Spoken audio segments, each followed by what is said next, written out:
며칠 전에도 언급했지만 우리 예수 믿는 사람들은 나라와 사회와 이웃을 떠나서 홀로 수도원에서 살아가는 사람들이 아니라 세상 속에 속하여져서 세상 가운데서 한 나라의 국민으로, 한 사회의 일원으로 나라를 위하여, 이웃을 위하여 빛과 소금으로 살아야 하기에 하나님의 선하심을 드러내고 또한 하나님의 성품을 보여주는 그런 행동들이 드러나야 합니다. 그래야 빛과 소금이라고 할 수 있겠죠. 교회 안에서만 품격 있는 신앙생활이 아니라 교회 밖에서도 품격이, 예수님의 인격이 드러나야 합니다. 바울은 사랑하는 영적인 제자, 목회자 디도에게 2장에서 교회 안에서 우리 그리스도인들이 어떻게 신앙생활을 해야 하는지를 강조했다고 한다면, 여기 3장에 들어와서는 이 사회에서 우리 그리스도인들이 어떻게 신앙생활을 해야 하는지, 이 세상 가운데서 우리가 마땅히 감당해야 될 책임과 의무를 말하고 있습니다. 왜 우리가 또 그렇게 살아야 하는지 그 베이시스, 근거도 오늘 본문에서 이야기해 주고 있습니다. 1절을 다시 한번 보십시오. 1절, 2절이 한 문장입니다. 너는 저희로 하여금 정사와 권세 잡은 자들에게 복종하며 순종하며 모든 선한 일을 행하기를 예비하게 하며 아무도 회방하지 말며 다투지 말며 관용하며 범사의 온유함을 모든 사람에게 나타낼 것을 기억하게 하라고 했습니다. 헬라의 원어를 살펴보니까 우리말에는 동사가 맨 마지막에 들어가 있지만 원어에는 동사가 맨 앞에 가 있습니다. 기억하게 하라. NIV의 remind라고 번역이 되어 있는데 명령형 동사가 앞에 가 있습니다. 헬라어는 단어 그 배열을 저자가 마음대로 할 수 있는데 뭐 순서가 따로 없습니다. 우리말 같으면 주어가 나오고 동사가 나오고, 또 영어 같은 경우에는 뭐 주어가 나오고 목적어가 나오고 뭐 보어가 나오고 동사가 나올 수도 있고 이렇게 할 수 있지만, 헬라어는 저자가 마음대로 그것을 할 수 있는데 앞에 나왔다고 하는 것은 강조하기 위해서 동사를 앞에 쓴 겁니다. 제발 좀 디도야, 내가 목회를 할 때에 교인들에게 이것을 좀 기억하게 해라 라고 하는 사도 바울의 권면입니다. 그러면서 6가지 그리스도인으로서의 책임을 말합니다. 첫째는 정사와 권세를 잡은 자들에게 복종하며 순종하라고 합니다. Be subject. 위정자들, 세상 정사 권세에 우리가 subject가 된다. 그러니까 우리가 그 밑에서 그들을 복종해야 된다, 순종해야 된다 라고 먼저 이야기합니다. 로마서 13장 1절에 바울이 이렇게 얘기합니다. 각 사람은 위에 있는 권세들에게 굴복해라. 여기도 be subject입니다. be submit, 그런 소리입니다. 권세는 하나님께로 나지 않음이 없나니 모든 권세는 다 하나님이 정하신 바라 라고 하였듯이, 이 세상 나라 정부에 대한 우리 예수 믿는 사람들의 태도, 우리 예수 믿는 사람들의 행동이 이 권세는 하나님께서 허락하신 권세구나, 이것을 인정하고 우리가 그 아래, 그 권위를 인정하는 그 아래에 있다고 하는 것을 기억하라는 것입니다. 오늘 바이든 대통령이 새로 이렇게 46대 대통령으로 취임을 했습니다. 하나님께서 그렇게 했다고 믿고 우리가 그 대통령을 이제는 이렇게 복종하고 순종하고 따라가라, 그런 뜻입니다. 그가 진보적이고 좀 자유주의고 비성경적인 것이 있다 할지라도 어찌하든지 만약 우리에게 성경에 상충되지 아니하는, 성경 말씀이 어긋나는 것을 요구하면 우리가 들으면 안 되겠지만, 그런 것이 아니라면 주 안에서 우리가 그런 위정자들에게 복종하고 순종해야 한다는 것입니다. 한 예로 예수님께서 이스라엘이 로마 제국의 식민지 생활을 할 때임에도 불구하고 가이사 황제에 대하여서 이렇게 이야기했습니다. 물론 제자들이 질문을 했기 때문에 한 것이지만 마태복음 22장 21절에 그런즉 가이사의 것은 가이사에게, 하나님의 것은 하나님에게 바치라. 유대인들이 아마 동전에 새긴 가이사 황제 동전을 가지고 아마 예수님을 좀 꼬투리 잡으려고 했던 그런 질문이었습니다. 예수님이 어떻게 나오나 보자. 자기들을 엇박하고 이스라엘을 엇박하는 로마 황제인데, 그러나 예수님께서는 성전에 드릴 만한 거는, 하나님의 것은 당연히 하나님 앞에 드려야 되지만 이 나라에 드려야 되는 세금이 있다고 하면 그것도 드려라 라고 하면서, 비록 가이사 황제지만 가이사 황제에 대한 해야 될, 한 나라의 국민으로서 해야 될 도리를 해야 된다. 황제의 권세를 인정하고 세금 낼 의무가 있으면 세금을 내야 한다라고 그랬습니다. 아까도 말씀드렸지만 오늘날의 정부가 하는 모든 집행하는 것들이, 정부가 만드는 법이 하나님의 법과 상충되지만 않으면 저와 여러분은 다 지킬 의무가 있다, 이 말입니다. 하나님께 주신 권위라고 생각하고 말입니다. 둘째는 그 다음에 뭐라고 얘기하고 있느냐 하면 모든 선한 일을 행하기를 예비하라 라고 합니다. 그래서 앞에 우리가 마땅히 해야 할 이런 것들을 억지로 하는 게 아니라, 하기 싫은데 하는 게 아니라 기꺼이 행하기를, 기꺼이 하면서 우리 주위 사람들에게 정말 진지하게 모든 선한 일을 행할 준비를 하라고 합니다. 정부의 법과 요구를 응하면서 사회와 주위 사람들에게 선한 일, 유익한 일을 도모하라는 것이죠. 디모데전서 2장에 말씀하신 것처럼 위정자들을 위해서 우리가 기도하고 이 나라와 사회와 평안을 위하여 행할 우리의 선한 일을 마땅히 해야 된다고 하는 것입니다. 갈라디아서 6장 10절에 사도 바울이 갈라디아 교회에, 물론 우리는 기회에 있는 대로 모든 이에게 착한 일을 하되, 오늘 지금 본문의 말씀처럼 모든 사람에게 착한 일을 하되 더욱 믿음의 가정들에게 하라 할지니라고 한 것처럼 우리가 모든 선한 일을 이렇게 해야 되지만 물론 믿음의 가정들에게 먼저 해야 하겠지요. 셋째 책임은 뭡니까? 아무도 회방하지 말라라고 그럽니다. 회방하다라고 하는 이 단어, 블라스페미가 여기서 나왔는데, 모독하다 혹은 모욕을 주다, 중상모략하다, 이런 뜻입니다. 사람들을 입으로, 말로 모욕하고 그리고 중상하고 독설, 해치는 말, 이런 것들이 바로 여기서 말하는 회방인 것이죠. 그것은 내가 다른 사람을 밟고 내가 높아지겠다라고 하는 욕망에서 기인하는 그러한 말입니다. 우리가 그런 말로 죄를 지으면 안 된다라고 성경이 이야기합니다. 넷째는 다투지 말라고 합니다. 가능하면 화평을 유지하라는 것이죠. 믿지 않는 사람들을 대할 때에도 믿지 않는다고 무시하고 믿지 않는 사람들과 자꾸 싸우려고 하지 말라는 것입니다.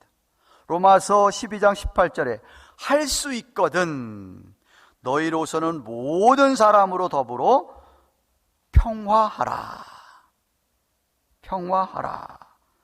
고 하였듯이 말입니다.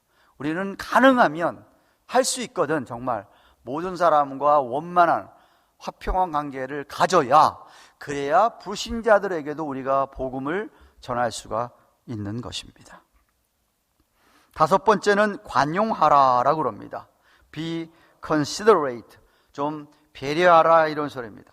관대해라, 친절해라, 이런 뜻입니다. 다른 사람의 유익을 고려하면서 말입니다. 그렇기 때문에 저와 여러분은 우리가 이런 말과 행동을 했을 때 어떤 결과가 나올 것이라는 것을 좀 생각하고 우리가 말과 행동을 해야 되는 것입니다. 그냥 무작정 아무 생각 없이 그냥 즉흥적으로 말을 내뱉는 게 아니라, 행동하는 게 아니라, 내가 이렇게 믿는 사람으로서 말과 이런 행동을 했을 때에 어떤 결과를 초래할 것인가를 좀 생각을 하고, 그리고 말을 해라는 것이죠. 그리고 그런 마음을 가지고 안 믿는 사람들에게조차도 관대하게 관용을 베풀라라고 말합니다. 여섯 번째는 범사의 온유함을 모든 사람에게 나타내라고 합니다. 믿는 사람뿐만 아니라 믿지 않는 사람들에게도 온유하게 대하라고 합니다. 온유해야 전도가 되기 때문에 그렇죠. 베드로전서 3장 15절에 있는 말씀입니다.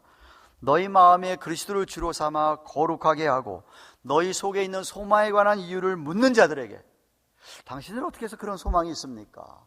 라고 묻는 사람들에게, 당신이 어떻게 이렇게 천국 소망, 죽어도 영원히 산다고 하는 영생의 소망이 있습니까? 라고 물어보는 자들에게 대답할 것을 항상 예비하고 준비하는데 무엇을 해야 되냐면 온유와 두려움으로 하고 그랬습니다. 더 정확한 번역은 온유와 존중함으로 라고 하는 것입니다. 상대방을 존중하면서 온유하게 해라 라고 성경이 얘기했습니다. 만왕의 왕이신 하나님, 그 하나님의 우리가 자녀이기 때문에 우리가 그 자녀인 것을 잊지 말고 우리는 온유하게 대해야 됩니다. 온유하게 대한다 해서 내가 내 하나님의 자녀로서의 품위를 갖다가 떨어뜨리면서 그렇게 하는 것을 이야기하는 것이 아닙니다. 속사람은 강하지만 겉으로는 부드러운, 폭넓은 이해를 가지고, 정말 온유한 사람은요, 누구와 경쟁하지 않습니다. 누구와 비교하지 않습니다. 누구와 자꾸만 경쟁하고 비교하는 사람에게 나타나는 특징이 시기와 질투죠. 그런 게 시기와 질투가 내 마음을 차지하게 되면 온유할 수가 없습니다. 마음의 쓴뿌리가 항상 있게 마련이기 때문에 그렇습니다. 그래서 정말 온유한 사람은 내가 하나님이 내 영혼을 위하여서 그렇게 큰 사랑을 베푸신 분이라는 것을 늘 잊지 말고, 정말 다른 사람하고 경쟁한다든지 비교한다는 유혹을 뿌리치고 정말 지혜롭게 생각하고 판단해야 하는 것이죠. 이렇게 6가지를 얘기했습니다. 우리가 권세자들에게 복종하고 순종하며 모든 선한 일을 행하고 아무도 회방하는 그런 말하지 말고 화평을 유지하며 관대하며 온유함을 나타내야 되는데, 그 근거를 바울이 제시합니다. 4절입니다. 우선 우리가 믿기 전에 어떤 사람이었는가를 좀 생각해 보아라고 합니다. 4절 말씀 보십시오. 우리도 전에는 어리석은 자요, 순종치 아니한 자요, 속은 자요, 각색 정욕과 행락의 종노릇한 자요, 악독과 투기로 지낸 자요, 가증스러운 자요, 피차 미워한 자였으나 라고 하였습니다. 바울이 지금 자기도 포함시켜서 하는 이야기입니다. 우리도 라고 얘기했잖아요. 자기도 포함시키면서 우리 모두는 예수님 만나기 전에 이 타락한 죄성에만 따라 사는 자들이었다라는 것이죠. 어리석은 자라는 뜻은 스터번한 자를 얘기합니다. 완고한 자입니다.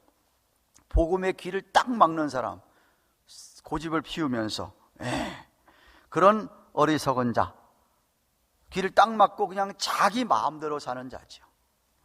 순종치 않은 자는 말 그대로 하나님 말씀에 순종하지 않는, 진리를 떠나서 사단 마귀에게 속아 넘어가는 자. 그래서 그 다음에 말씀한 게 속은 자라고 한 겁니다. 속은 자. 마귀에게 속아 넘어갔어요. 거짓의 아비인 마귀에게 속아 넘어간 사람, 그렇게 살았다. 그래서 마침내 각색 정욕과 행락, 쾌락에 종노릇하는 자로 살았지 않느냐라는 겁니다. 죄성만을 따라 살기 때문에 이 제어할 수 없는 이 육체의 정욕을 따라서 그저 쾌락을 추구하며 사는 자 있지 않았느냐. 그렇게만 사는 사람은 어떤 사람하고 참된 인간, 참인간 그 좋은 관계를 맺기가 너무너무 힘들죠. 그리고 또 뭐라고 합니까? 악독과 투기로 지낸 자라고 얘기합니다. 악독, malice, 다른 사람에게 서슴지 않고 해치려고 하는 evil spirit 가지고서는, 그러면서 시기 질투로 늘 불만을 품고 살았다는 것입니다. 예수 믿기 전에 과거에 우리의 모습이 이런 모습이 있지 않았느냐라는 것이죠. 그러니 정말 가증스럽고 미워할 수밖에 없는 우리의 모습이었지 않느냐라고 이야기합니다. 마치 예수를 믿지 않는 부부가 살다가 서로 자기 뜻대로 막 살다가 안 되니까 이혼하자, 애들 생각도 전혀 안 하고 가정에서 전혀 안 하고 우리 따로따로 살자라고 하는 것처럼 서로 미워하며, 자기 뜻대로 안 되니까. 과거에 우리가 그런 자들이었는데, 그랬던 우리가 4절 5절 말씀 보십시오. 우리 구주 하나님의 자비와 사람 사랑하심을 나타내실 때에 우리를 구원하시되 우리의 행한 바 의로운 행위로 말미암지 아니하고 오직 그의 긍휼하심을 조차 중생의 씻음과 성령의 새롭게 하심으로 하셨나니 라고 한 것처럼 저와 여러분이 구원을 받아서 변화를 받았다 이 말입니다. 새 사람들이 다 되었다. 어떻게? 오직 하나님의 자비와 사랑으로 말미암아, 오직 하나님의 긍휼하심을 힘입었기 때문에 예수 그리스도 이 땅에 보내셔서 우리를 대신하여서 십자가에 죽게 하시고 사흘 만에 부활하셔서 우리의 소망이 되게 하신 것을 말씀하는 겁니다. 결코 우리의 무슨 의로운 행위, 우리가 뭐하고 이거하고 저거하고 해서 한 것이 결코 구원이 아니다라는 것이죠. 여러분이 너무나도 잘 아는 에베소 2장 8절 9절 말씀처럼 너희가 그 은혜를 인하여 믿음으로 말미암아 구원을 얻었느니 이게 너희에게서 난 것이 아니라 오직 하나님의 선물이다. 행위에서 난 것이 아니니 이는 누구든지 자랑하지 못하게 하기 위해서다. 하나님의 은혜로 믿음 주셔서 받은 것뿐이 없는, 선물 받은 것뿐이 없는 우리가 무슨 행위로 한 것이 아니지 않느냐. 하나님의 그런 긍휼하심이 없었다면 우리는 선물을 받을 수가 없었다라는 것입니다. 5절 말씀의 중생의 씻음은 예수 그리스도를 우리가 온전히 신뢰함으로 말미암아, 십자가를 온전히 신뢰함으로 말미암아 우리에게 주어지는 모든 죄로부터 깨끗해지는 것을 가리키는 겁니다. 그래서 새롭게 born again 되는 것을 가리키는 것이죠. 영혼이 깨끗해진다고 하는 것은 영생의 길에 이미 들어섰다라는 말씀입니다. 또한 성령의 새롭게 하심이라고 하는 것은 성령님께서 우리가 믿음을 갖는 순간 우리의 심령에 인을 치셔서 너는 내 것이라 하나님의 자녀라고 그렇게 해주시고 하나님의 의의를 우리에게 전가시키셔서 우리 안에서 성령님께서 내주하시면서 우리로 하여금 하나님의 의의를, 하나님의 뜻을 행할 수 있게 하신, 고린도서 5장 17절에 있는 대로 정말 새로운 피조물로 변한 그런 우리를 말하는 것입니다. 성령님께서 우리에게 인치셔서 하나님의 일을 전가시키시고 구원의 은혜를 깨닫게 하실 뿐만 아니라 6절 7절 말씀 보시면 성령을 우리 구주 예수로 말미암아 우리에게 풍성히 부어주사 우리로 저의 은혜를 힘입어 의롭다 하심으로 영생의 소망을 따라 후사가 되게 하려 하심이라 하고 했습니다. 그러니까 우리에게 늘 하나님께서 성령님을 통하여서 풍성한 은혜를 늘 부어주시는, 죄인을 의인이라고 불러주실 뿐만 아니라 영생의 소망을 주시고 이 땅을 살아가면서 능력을 주셔서 하나님의 기업을 잇게 되는 후사, 상속자로 살아가게 하신다라는 겁니다. 하나님이 부요하시잖아요. 부모님이 부자야 상속받는 사람이 이게 상속 이런 거구나 알지, 부모님이 아무것도 가진 거 없이 돌아가시는데 무슨 상속이 있습니까? 하나도 없죠. 우리 하나님이 얼마나 부요하시냐 이거예요. 그 부요하신 하나님이 우리에게 후사, 상속을 주신다는 것이에요. 기업을, 하나님의 놀라운 기업을 있는 자로서 하나님의 영광을 누리게 된다. 하나님이 우리에게 약속하신 수없이 많은 성경 말씀의 약속들을 우리가 그 다 성취되는 것을 보게 되는 것을 말하는 것입니다. 물론 그런 후사, 되려면 이 땅에서 고난도 따라집니다. 그래서 로마서 8장 17절, 자녀이면 만왕의 왕이신 부유하신 하나님으로부터 내가 상속받을 게 많은데, 그 자녀이면 후사, 하나님의 후사요 그리스도와 함께한 후사인데, 우리가 그와 함께 영광을 받기 위하여 고난도 함께 받아야 될 것이니라. 무엇도 함께 받는다고요? 고난도 함께 받는다 이거예요. 엄청난 상속자로서 그 후사를 누리게, 기업을 누리게 되지만 이 세상에 함께 따라오는 게 뭐냐? 고난이다 라고 말씀하시는 겁니다.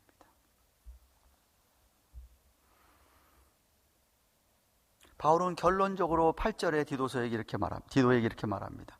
내가 지금 하는 말은 믿을 만하다라고 먼저 얘기합니다. 8절 보세요. 이 말이 미쁘도다. is faithful. 믿을 만하다. 믿을 만하다. 원컨대 내가 이 여러 것에 대하여, 다시 말해 지금 열거한 그 여러 것에 대하여서 네가 굳세게 말해라. 이는 하나님을 믿는 자들로 하여금 조심하여, 이 땅의 사람은 조심하여 선한 일을 힘쓰게 하려 함이라. 이것은 아름다우며 사람들에게 유익하니라 그랬습니다. 교우들이 정말 그리스도인들이라고 한다면 디도에게 하는 이야기입니다. 지금 내가 이야기한 이 여러 것들을 갖다가 네가 그들에게 담대하게 선포해서 정말 그들이 그렇게 살도록, 우리 모든 그리스도인들 과거가 어땠었냐, 믿기 전에 과거가 어떤 사람이었던가를 잊지 말아라. 그런 사람이었던 우리를 하나님의 긍휼의 하심과 자비와 사랑을 힘입고 새 사람이 되게 해서 새로운 피조물이 되게 했는데, 아니 하나님의 자녀가 되게 했는데, 얼마나 불순종하고 살았느냐, 얼마나 네 정욕대로 살았느냐, 얼마나 네가 죄성을 다 이기적으로 그때 살았더냐, 그런 것을 좀 기억하고, 그래도 오늘날은 하나님의 자비와 긍휼을 힘입고 그 큰 사랑과 은혜로 중생의 씻음과 성령의 새롭게 하심으로 말미암아 구원을 받아 새 사람이 되었다는 사실을, 하나님의 자녀라는 사실을 기억해라. 변화받은 우리에게는 하나님께서 우리에게 주실 영원한 영광, 기업을 누리는 미래의 소망도 있음을 기억하라 라는 겁니다. 그러니까 이 진리를 기억한다면 우리로 하여금 조심해서, 오늘도 내일도 이 세상에 살면서 조심하면서 선한 일에 힘쓰라고 했습니다. 우리 그리스도인들은, 하나님의 자녀들은 정말 하나님의 자녀답게 이 세상에서 높은 수준의 품격이 있는 그런 높은 수준의 말과 태도와 행실로 살아야 된다는 것이죠. 주님을 닮는 신앙의 인격으로 살아라는 것입니다. 말씀에 순종해서 위정자들에게, 위의 권세자들에게 복종하고 순종해라. 그래서 정말 모든 선한 일을 이 땅에서 하나님의 뜻을 행해야 한다 라고 하는 말씀입니다. 그래야 정말 어두운 세상에서 비치고 소금이 아니겠습니까? 그런데요, 뭐 한 번 내가 딱 은혜 받고 결단 내가 이렇게 살겠다 해서 그렇게 잘 사라지는 것이 결코 아닙니다. 부단히 애를 쓰고 부단히 성령의 인도함을 받는 훈련을 해야 되고, 성령께서 나를 자꾸만 이렇게 인도할 때 내가 내 자신을 내려놓고 글로 자꾸만 따라서 살아드려야, 지속적으로 하나님의 이 말씀을 기억해야, 은혜를 기억해야 그렇게 살아갈 수가 있는 겁니다. 유명한 개혁주의 신학자였던 루이스 벌코프는 그의 시스테매틱 디알로지, 조직신학책에서 이렇게 얘기합니다. 성화는 성령님의 인자하고 지속적인 사역으로 이루어진다. 그 사역을 통해 죄의 어리석음으로부터 의롭다 하심을 받은 죄인들을 구하시고 하나님의 형상을 닮아가도록 전 인격을 새롭게 하시며 선한 일을 할 수 있게 하신다라고 그랬습니다. 저와 여러분이 성령의 인도를 따라 그 능력으로 하나님의 선하신 뜻을 행하기 위하여 우린 정말 자꾸만 의적으로 우리 자신을 쳐서 우리 자신을 늘 하나님의 뜻에 완전히 커미트가 되어야 됩니다. 완전히 헌신해야 됩니다. 이게 하나님의 뜻이면 나는 죽어도 그것을 위하여 내 모든 것 다 바치고 살겠다라고 하는, 그래서 우리 안에 믿음이 역사하도록 우리 성령님과 협력해야 됩니다. 자꾸 성령님하고 부딪히면 안 됩니다. 성령님과 협력해야 됩니다. 내 뜻대로 살려고 하는 그 마음을 자꾸 내려놓고 성령님의 음성에 귀를 기울여서 하나님이 내게 원하시는 선한 행실이 무엇이냐, 그 선한 행실을 우리가 실천하는 것입니다. 그것을 8절 하반절에는 어떻게 표현하고 있냐면, 그러한 행실이 하나님 보시기에 아름답다라고 얘기합니다. 하나님 보시기에 아름답다, 하나님이 참 기뻐하신다, 이런 것이죠. 사람들에게 유익할 뿐만 아니라 심지어 믿지 않는 사람들에게도 조차 그런 뜻입니다. 사랑하는 여러분, 말씀을 맺습니다. 오늘도 우리가 어떻게 구원을 받았는지, 어떻게 우리가 하나님의 자녀가 되었는지를 기억하셔야 합니다. 내일도 그 은혜는 기억하셔야 됩니다. 그래서 이 세상 속에서, 사회생활 속에서 저와 여러분이 하나님 나라에서 파송된 대사, 엠베세더로서, 대사로서, 하늘나라의 시민으로서,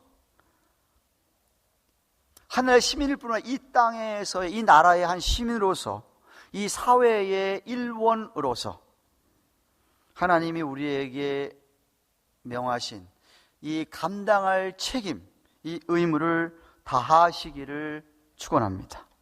모범적인 국민이 되십시오. 모범적인 시민이 되십시오.